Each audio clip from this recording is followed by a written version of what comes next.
There are names that fade over time, washed away by history's tide, remembered only in footnotes in classroom lectures. And then, there are names that burn into the collective memory of a nation. Names that become shorthand for an era, a scandal, a seismic shift in how we understand power. Monica Lewinsky is one of those names. But not for the reasons she ever intended. For decades, she was seen only through the fog of a salacious headline. An intern, an affair, a scandal that rocked the presidency. Her face was plastered on newspapers, mocked in late-night monologues, dissected in every corner of the emerging internet. Her voice, though, silenced. Her version of the story, uninvited. For years, the world spoke for her, about her but never to her. Now, nearly 30 years later, that silence is shattered.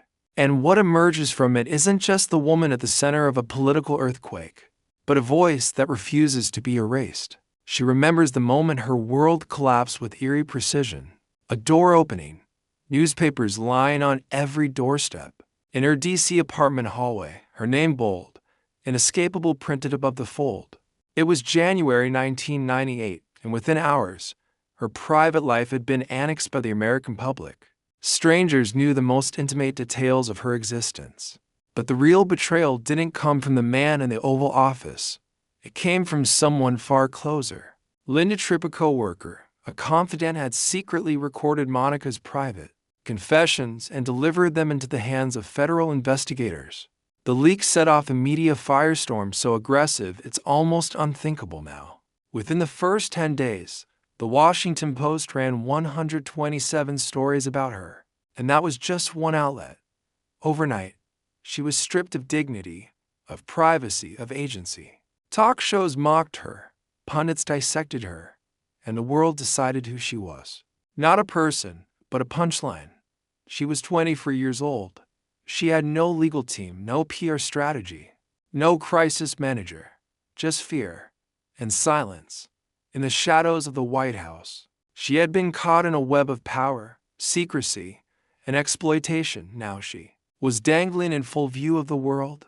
Inside interrogation rooms, she was threatened with decades in prison, pressured to wear a wire, pushed to betray herself further. But behind the terror, something else stirred an ember of resistance. Even then, amid the collapse of her identity, Monica Lewinsky began to understand that something larger was at play. She didn't yet have the words or the platform, but deep within her, the truth was beginning to crystallize. This wasn't just about bad choices, it was about power, and who pays the price for its misuse. While the President of the United States stood before the nation and uttered the now infamous denial, "I did not have sexual relations with that woman," Monica sat in silence. A woman betrayed not only by him, but by the very institutions meant to protect citizens like her. Her face betrayed no emotion as she watched, but inside, her reality was fracturing. There had been shame, yes, guilt, even a brief moment of warped pride in protecting him. But now there was devastation. He was preserving his legacy. She was losing hers. He stood behind a podium. She disappeared behind headlines. And while he kept his job, Monica lost everything: her career, her name, her future. The relationship had never been equal. It couldn't be. But in those days, no one wanted to talk about power dynamics. They wanted a scapegoat, a villain, a joke. And so she became one. At just 24, she became the embodiment of public shame. Her mental health spiraled. Isolation became unbearable, and the dream of starting over felt like a cruel fantasy. She wasn't grieving a breakup, she was grieving her very identity. But through the wreckage, something unexpected began to take root: a sense of clarity. It didn't arrive with fanfare. It came through therapy, through reflection, through years of piecing herself back together, one painful fragment at a time. Slowly, she began to understand the magnitude of what had happened, not just to her, but because of her. She wasn't the first woman destroyed by a scandal, but maybe, just maybe, she could be the last to stay silent. Decades later, when the FX series Impeachment American Crime Story revisited the Clinton scandal. Monica didn't just consult on the project, she produced it. She sat in the rooms where her story was being reassembled. She read scripts. She gave notes. And in a moment that stunned even her critics, she insisted on including a scene she could have easily deleted, the infamous flash of her thong underwear. She knew what it meant to the narrative. She knew what it symbolized. And still, she said, keep it, because for the first time in her life, she wasn't interested in whitewashing the past. She was interested in owning it. In her words, removing the scene would have been dishonest to herself and to the audience. Her goal wasn't to dodge blame. It was to reclaim context, to show that beneath the spectacle was a human being, a young woman overwhelmed by charm, power, and manipulation. Monica was no longer content being the subject of someone else's version of events. She had taken back the microphone, and this time, she refused to whisper. The series was a turning point, not just culturally, but personally.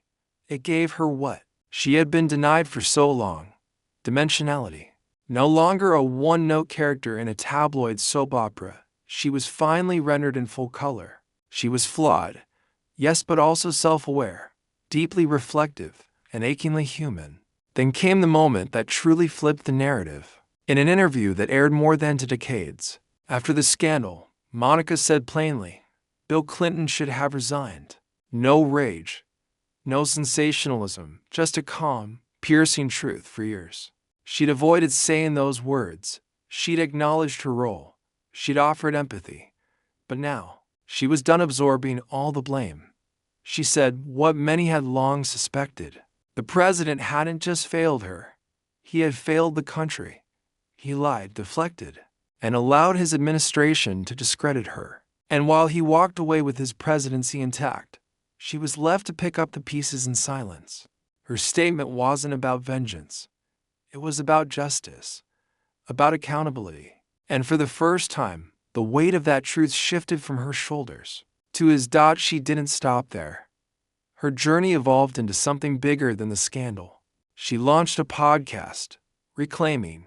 The name said it all. Through it, she explored themes that once crushed her: shame, redemption, identity. She spoke not just about herself, but with others who had lived through public humiliation, digital harassment, and cancel culture. Her voice, once drowned by mockery, was now a lighthouse for others navigating their own storms. She didn't pretend to be a saint. She wasn't interested in moral perfection. She wanted honesty. And that made her rare. That made her powerful. Her activism extended beyond storytelling. She became a fierce advocate against cyberbullying, a mentor to younger generations navigating the brutal terrain of internet culture. Her TED Talk, The Price of Shame, went viral, not because it was flashy, but because it was raw, real. She spoke of despair, of near suicide, of clawing her way back from the edge. And through it all, she never begged for pity. She asked for perspective. And in doing so, she shifted the conversation from judgment to compassion, from ridicule to responsibility. She could have disappeared, changed her name, moved across the world, but she didn't. Monica Lewinsky stayed. She endured. She rebuilt. And she refused to let a scandal define her forever. Today, her name no longer belongs to the tabloids. It belongs to her. And in that act of reclamation, she's done more than reclaim a reputation. She's rewritten history. Now we ask the question history forgot to finish. After everything Monica Lewinsky has endured, does Bill Clinton still owe her a direct apology, or has that moment passed forever? Tell us what you think, because Monica finally has. And this time, the world is listening.